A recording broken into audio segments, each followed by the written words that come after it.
गावाकडे तुम्हाला मी एका झाडांची माहिती सांगते आणि आमचं एक छोटंसं मिनी गार्डन असल्यासारखं इथे सगळी झाडं अवेलेबल आहेत. तुम्हाला मी दाखवते काय झाड आहे आणि ह्याला अशी पांढरी फुलं येत असतात.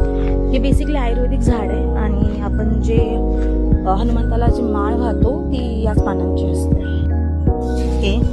हे शाबूचं झाड आहे. आपण जो उपवासाला शाबू खातो ते बेसिकली कशापासून बनतं, हे ज्याला मुळ्या असतात ना त्या मुळ्या काढून त्याच्यापासून साबुदाणा तयार करतात. हे गोकर्णाचं झाड आहे असं आणि ह्याला अशी बघा अशी फुलं येतात आणि ही फुलं महादेवाला वाहतात.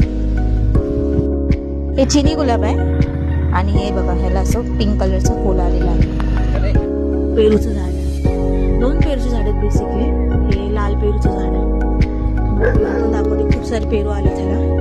हे बघा दिसतंय झाड तुम्ही बघताय. ह्याला प्राजक्ताचं झाड म्हणतात. अजून ह्याला काही फुले वगैरे आली नाहीत. थोड्या दिवस झाले लावले आणि हे दुसरं पेरूचं झाड आहे बघा.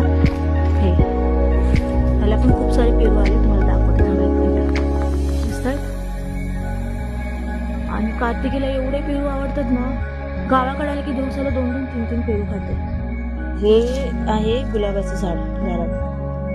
गुलाब आलेत खूप सारे. हे गुलाब आलते सकाळी भरपूर पण देवाला राहिले गुलाब त्यामुळे एवढं दाखवायला नाहीच समाजाकडे. आणि हे जे तुम्ही पीर बघताय ह्याच्याबद्दल माहिती मी तुम्हाला एका व्हिडिओमध्ये सांगेल. एक स्पेशल व्हिडिओ बघेल या पीरबद्दल. बघताय ही मोठी मोठी पानं. हे सागाचं झाड आहे. खूप मोठं जातं हे झाड. मग दाखवलं हे बघा एवढं मोठं जातं हे झाड. आणि आम्ही ह्याचा ऑलरेडी एक खोड काढून घेतलेला आहे. 4 वर्ष झाले. 2-3 वर्षाखालीच काहीतरी काढले आणि नवीन आले आता. झाड आहे हे लिंबोणीचं झाड आहे. ॲक्च्युली झाड खूप मोठं होतं हे पण मध्ये पावसामुळे ह्याच्यामुळे हे झाड थोडंसं असं तुटले. फांद्या तुटले त्याच्या आणि याला खूप लिंब येतात. दिसतंय हे बघा लिंब खूप म्हणजे खूप लिंब येतात त्या झाडांना. सागाचं झाड आहे दुसरं. तेव्हा किती मोठं गेले. खूप मोठं झाड आहे उंचीला. खूप म्हणजे खूप मोठं. हे आहे झाड. हे रामफळाचं झाड आहे. ह्याचा पण सीझन असतो. हे फक्त वर्षातून एकदाच येतं. ते पण कधी जेव्हा रामनवमी असते त्या टायमिंगला त्या सीझनमध्येच येते हे. तर इथे पण नाही तुम्हाला रामफळ दाखवायला पण हे पण झाड आहे. म्हणजे एक्झॅक्ट तुम्ही बघा सगळी प्रकारची झाडं आहेत आमच्या इथे. बेलाचं पान आहे त्याचं पण झाड दाखवलं. ते पण आमच्या गार्डनमध्ये आहे. तर बघा हे बेलाचं झाड आहे. दाखवलं हे बघा बेलाचं झाड आहे. हे पण खूप मोठं आहे. आता हे कशामुळे झाडं गुंतल्यामुळे तुम्हाला एवढं काही दिसून येणार नाही. पण हे पण हे झाड आमच्या इथे झाड आहे. हे पण पेरूचं झाड आहे. हे 3रं झाड आहे आमच्या घरात पेरूचं.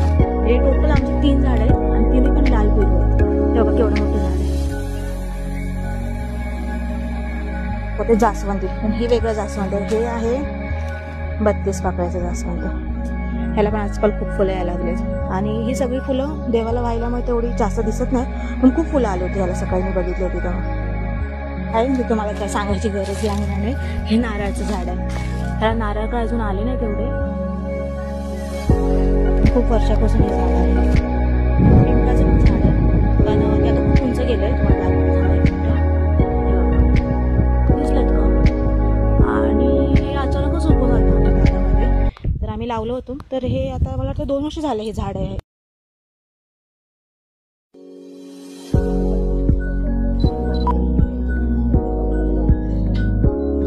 हे उंबराचं झाड आहे. खूप उंबर पडतं त्याची बाबा. खूप म्हणजे खूप बघा खाली बघा झाडं किती लागले. खूप म्हणजे खूप अति प्रमाणात. नांदुरकीचं झाड आहे.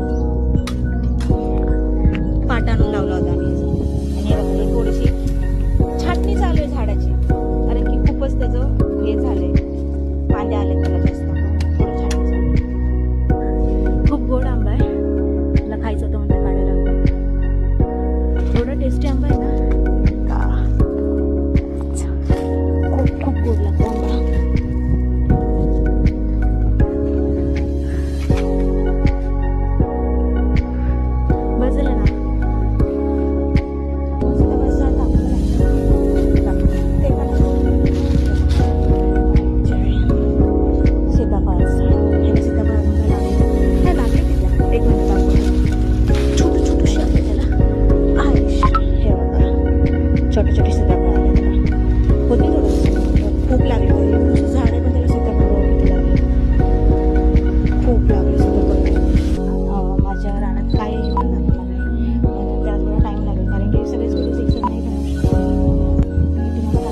आणि ही जी पीर आहे ह्याच्याबद्दल मी एक स्पेशल व्हिडिओ बनवेल, काय आहे ह्यांचं रहस्य वगैरे सगळं सांगेल नेक्स्ट व्हिडिओमध्ये.